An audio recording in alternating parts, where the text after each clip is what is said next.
Ladies and gentle beings, welcome to Memes Testing, where I play games wrong and see if they're still completable. Today we'll be doing a bird adjacent run with the Borderlands 2 version of Bloodwing only. We're going to be attempting to beat Borderlands 2 with only DeathTrap. We wake up in the desolate tundra of Windshear Wastes and meet a familiar face. He decides to take us in and provide shelter, and after one thing leads to another, he finds himself with one less eye as we fast travel away from this place as soon as possible. The thing is, we don't get DeathTrap until level 5. And getting there without killing anything is going to be a little awkward, since the achievement system we used in Borderlands 1 to grind to level 5 was removed. So, to get some experience, gonna have to get a little bit creative. This is why we're going to be traveling to the DLC, as we do get a small bit of experience from when we enter a new area, but unluckily for us, it leaves us a little bit off of level 5. However, we must not be deterred, as while the DLC is post-game content, for the most part, and any single thing here will one-shot us, we can actually complete some of the quests, at least partially.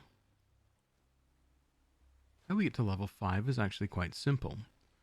We just have to be willing to play bait. We'll head over to the Hammerlock DLC and run to the first quest marker. I mean, as long as we can get a vehicle here, we're going to be entirely safe. Oh, right, yeah, we don't have access to Catch a Ride yet. Neat details to account for in the DLC aside, we carefully make our way to this stranger and they greet us like an old friend and ask us to help them go back to their hunting lodge. So, we, an unarmed teenage girl, accompany this strange older man to his remote cabin to help liberate it from the locals. Right. Against my better judgment, I'm going to follow him, but refuse to go inside, as what we came for is right here. Hammerlock will provide us with covering fire, with the biggest air quotes I can possibly muster, while we run back and forward until the heat death of the universe. We're going to be killed in pretty much a single shot here, as these enemies are level 30, so we're going to have to be a little bit careful. But if things get a little bit too hairy, we can run off the edge of this pier, and the AI will leash and stop following us. Now that we have a means of dealing damage, we can actually play the game. But unfortunately, the start of the game will be pretty slow, but a good deal faster than that Bloodwing run. DeathTrap has a cooldown of 60 seconds. We do, however, get multiple attacks out of every summon, unlike previous, so that's kind of nice. So we should be able to deal with groups in fairly short bursts, but we are going to be unarmed and helpless for about 3/4 of our time right now, so we're gonna have to get a little bit creative to survive. Well, back to being a seeing eye minion, and we can make our way towards the first boss. And as we're 4 levels higher than we should be, we make paste out of them due to DeathTrap's melee damage scaling with our level, so it is currently incredibly high for the area. Now we have Claptrap's eye back, and they lead us towards the town of Liarsburg, which is under attack by bandits. We help repel the bandits, and meet our old friend Sir Hammerlock, who acts like we've never met before. How cold. Claptrap says he can get us to Sanctuary, and to the people who can help us get back at Handsome Jack. Now, Jack is a delight, but he is the reason we woke up half dead in a pile of Vault Hunters at the start of the game, so I guess it's time to get even. But before we can do that, we will have to deal with Boom and Boom. This is where things get a little bit trickier, as we do have to deal with their turret. Boom goes down in just a few slashes, but the other is a little bit harder, as DeathTrap refuses to focus on them as there are other enemies around. This is when I realized that we have absolutely no control over this guy after we send him out. It seems like we can influence him by hovering over an enemy as we summon him, but I have less than 100% success rate with this, so I have no actual idea how he works in practice. After we chip away over some time, we have won, and now we reach a decision. because we cannot progress without shooting this fence with this cannon. And I'm calling this as fine, as there's no way of getting around this part of the game, and we do not have to harm any enemies.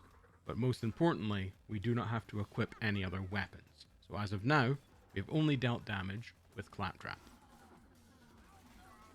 One last thing stands between us and Claptrap's boat, and that is Captain Flint. We grab Claptrap and rush to the top of the area to begin the boss fight. Surprisingly, this one was also painless. We basically run forward, send our bot in to aggro the boss as we 180 and run to the back of the area. During this time, we're going to try and wedge ourselves in this gap. Now, we cannot be meleeed by Captain Flint, and most of his bullets will not reach us due to the narrow area. Once the cooldown ends, DeathTrap can come in and show off his shiny nails. We now hop on the boat with Claptrap and get to the mainland. Now we can unlock the Catch a Ride and make our way to Sanctuary. But when we get there, we are denied entry. We run around for a bit and find some double A's in this guy's chest, and then, miraculously, they're willing to let us in, now that we provide another 6.5 minutes worth of power. We can now meet Roland, a staple character from Borderlands 1 and leader of the Crimson Raiders. At least, we could, if he wasn't kidnapped. So we gotta go get him back from Jack, and we need to get in contact with a ruthless psychopath named the Firehawk. We proceed on down to Frostburn Canyon, and DeathTrap claws his way through an endless stream of bandits and spider ants, so we can prostrate ourselves in front of this maniac to get some help. Fortunately, when we get there, we find Lilith, and she notices that we're the main character, so she gives us a fist bump before going full Abigail as she needs to munch on some rocks.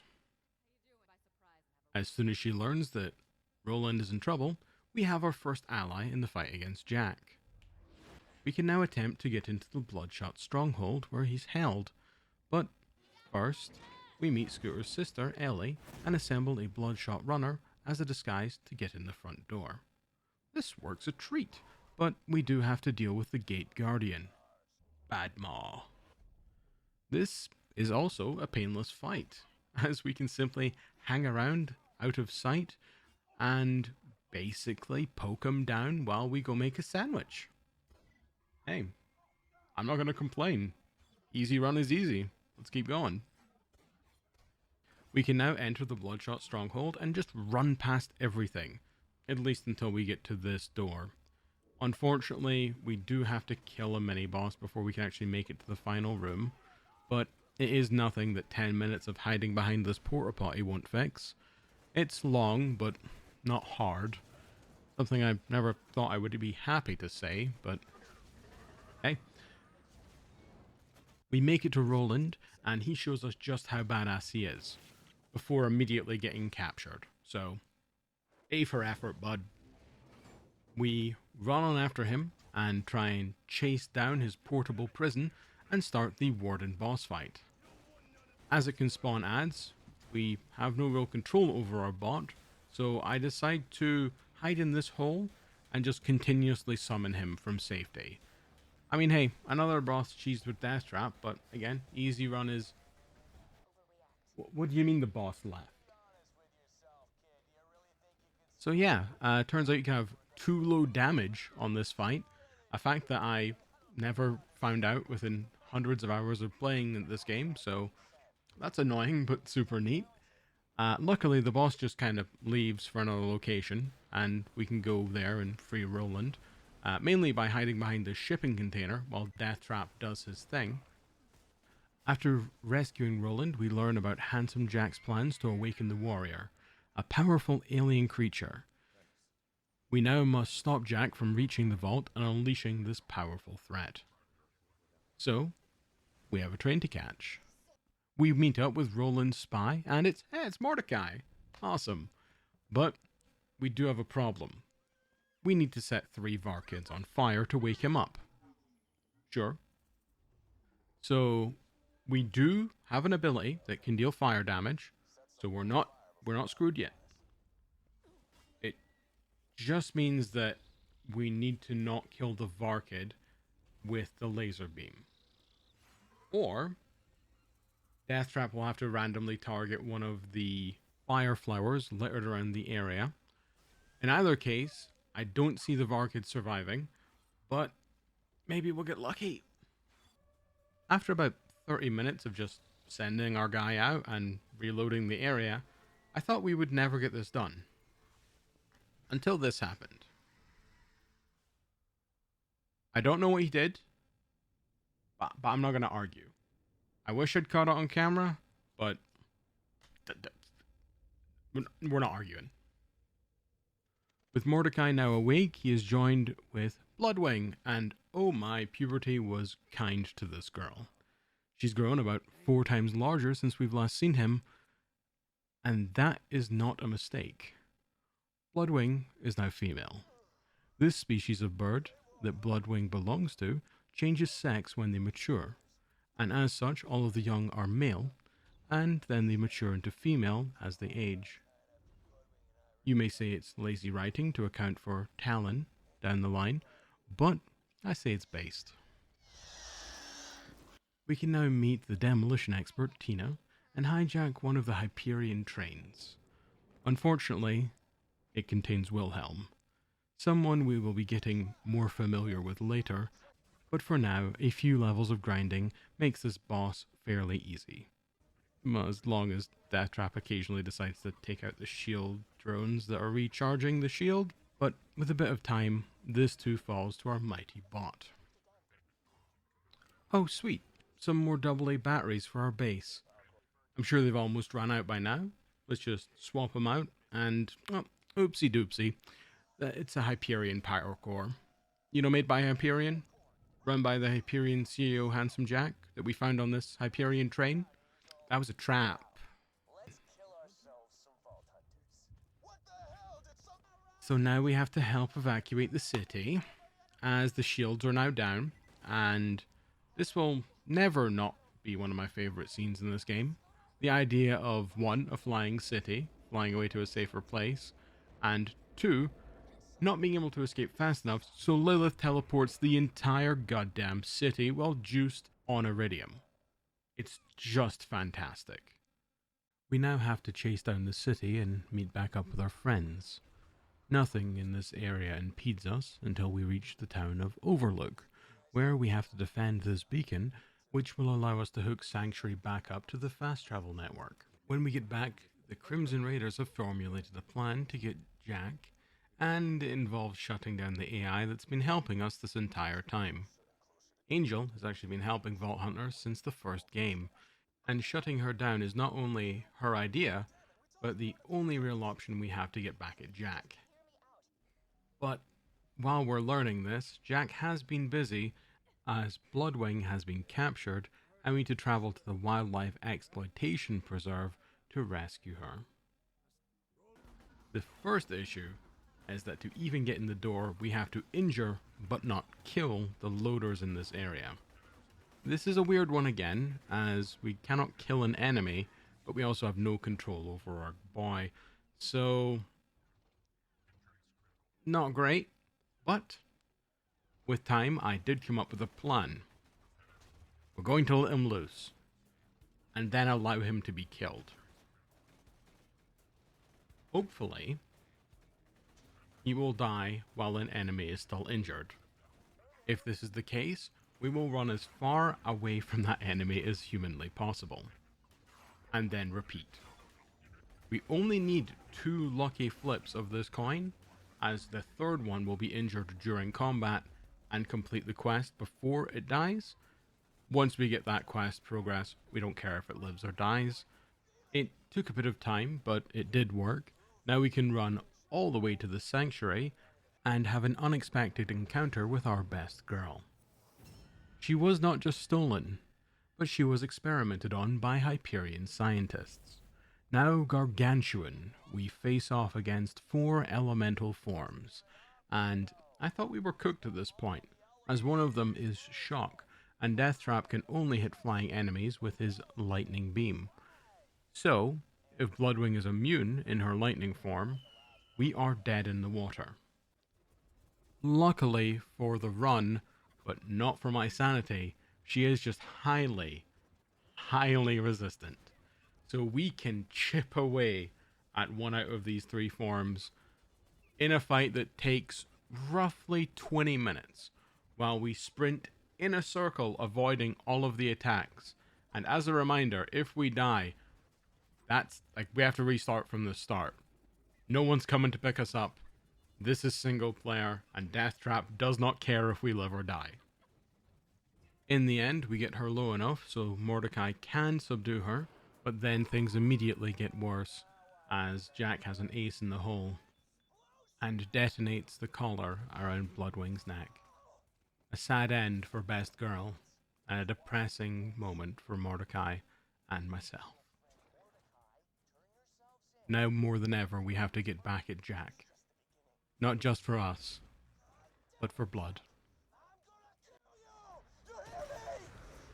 We can now head on to Thousand Cuts and get Brick and his slabs on board, and head to Opportunity to pick up a pocket watch that will let us mimic Jack's voice.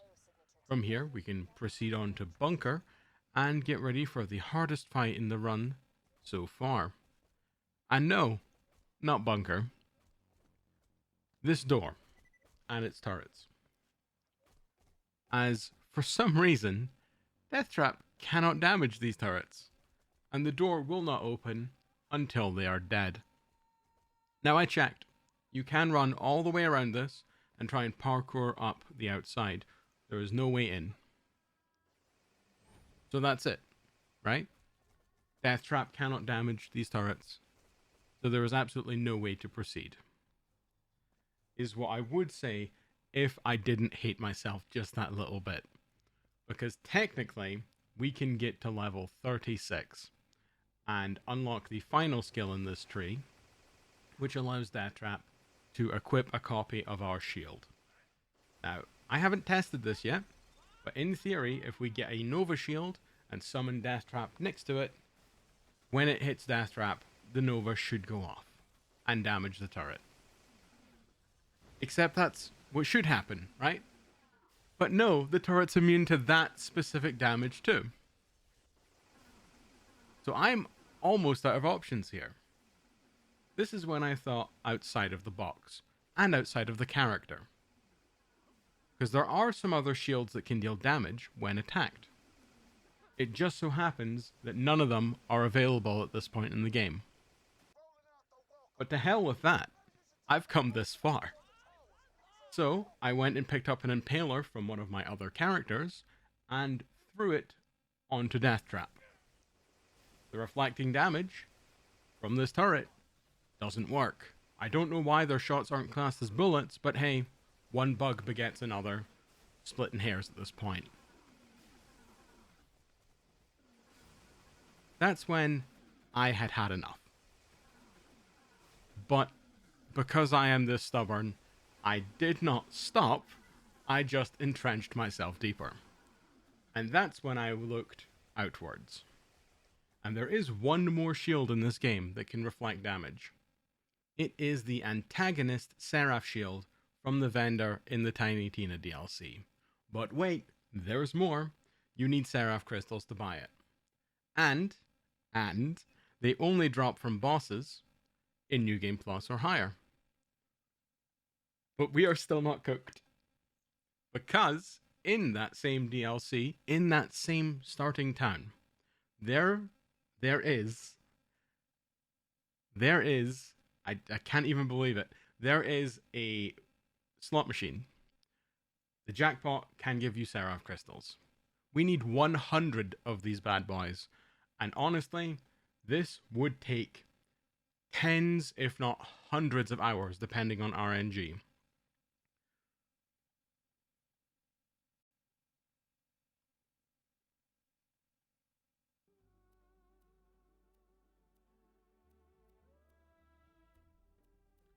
What? Oh, this. Oh no, don't be silly. No, I don't have hundreds of hours to spend on this random spite-filled tangent. I do have time to learn how to manually edit my save file to give myself 100 of these stupid crystals. I have confirmed on the wiki that this is possible to obtain, and just for the sheer intrigue at this point on my part, I sunk an hour into learning how to edit save files, because it's going to be a lot quicker than any other source of doing this. So yeah, we go to the vendor, we throw our crystals at him, and we get the antagonist. When hit, this shield will reflect bullets, which we know does not work. But this second line of text here, when we are hit, it will also generate a slag ball, which will go home into and seek out an enemy. And that's right, it does work. We can beat this door. It just cost me my sanity, but that's fine. These days there's a fire sale on sanity, and I'm just giving it away. So yeah, my hunch was correct. Because we are being damaged, the bottom one triggers. The top one doesn't because they are not technically bullets. Fine, sure. I don't care anymore. Damage is damage, and we have done it. So let's go on to running past literally everything in this area, because we are 10 plus levels past it at this point, and just run to bunker. And bunker is barely worth mentioning, because DeathTrap is so over leveled, and this shield provides so much utility, the bunker goes down in less than 10 hits. The animation of it dying is about 7 times longer than the actual fight itself. So, yeah, we've kind of broken the game's curve at this point. We move on in to Control Core Angel to implement our plan. And honestly, personally, this is one of the best segments in all of Borderlands. As we learn that not only has the person at Hyperion not been an AI, but they are also Jack's daughter. And she is a siren. This absolutely blew my mind when I first heard it way back when. And it honestly didn't make sense to me until it was explained later how the siren powers work. But that's not a problem for today. All we need to do to proceed is initiate the gauntlet in this room and hit that and hit the iridium injectors above the boss. Yeah, DeathTrap can't target those. That's fine. We've got our OP shield. DeathTrap just needs to get hit by something. Oh, we're in an empty room. We're in an empty room. Okay, this is fine. So yeah, we've kind of ran out of ideas. At this point, I have to equip a gun and manually hit these injectors, and if we want to proceed. They are treated as objects, just like barrels, and unlike the exception I made from the fence at the start of the game, we do not have anything to hit these for us, so we have to equip a weapon. That's it. Show's over. I'm a loser, baby. I'm a goddamn loser, baby. But I guess I'll finish the run. We've only got 2 bosses left. At this point, we're still out-leveling everything, because we had to go to the DLC to allow DeathTrap to equip shields, so everything is cake. We smashed the remaining part of the Control Core Angel fight. Jack shows up and kills Roland. Lilith shows up to revenge Roland, gets captured, and now we have to clean up everybody's mess. Oh, and at some point, Angel died. It's just a mess. Don't pick a fight with a man with nothing left to lose. We move on to the next area. Saturn is the only boss remaining prior to the last one. And I didn't even know this. You can just walk right past the idiot. He's optional if you can avoid his attacks. And I've got enough health that I don't give a damn. So we walk straight past him. We get the data map, and we wander straight on down to the warrior.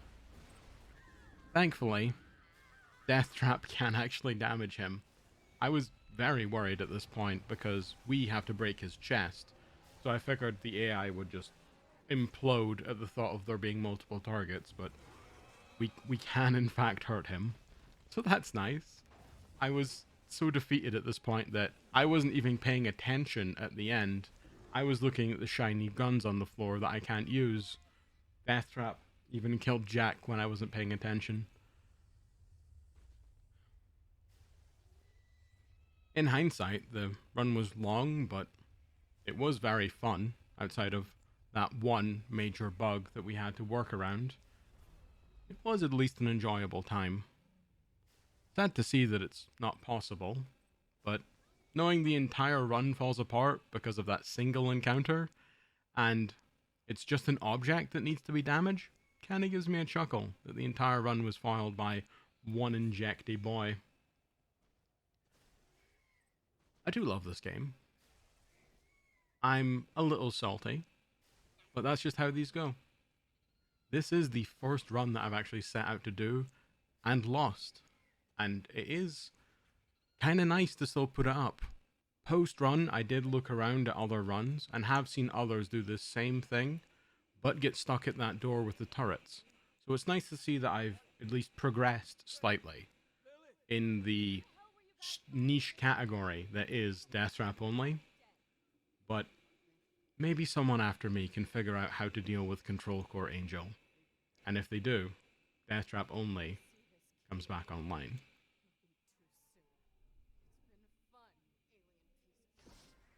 If you are still here, I do appreciate your time, and if you think it was well spent, giving me a like or a subscribe really does go a long way to letting me know that you enjoyed this. If you have any suggestions for future challenges, let me know in the comments. I'll see you when we do the next thing.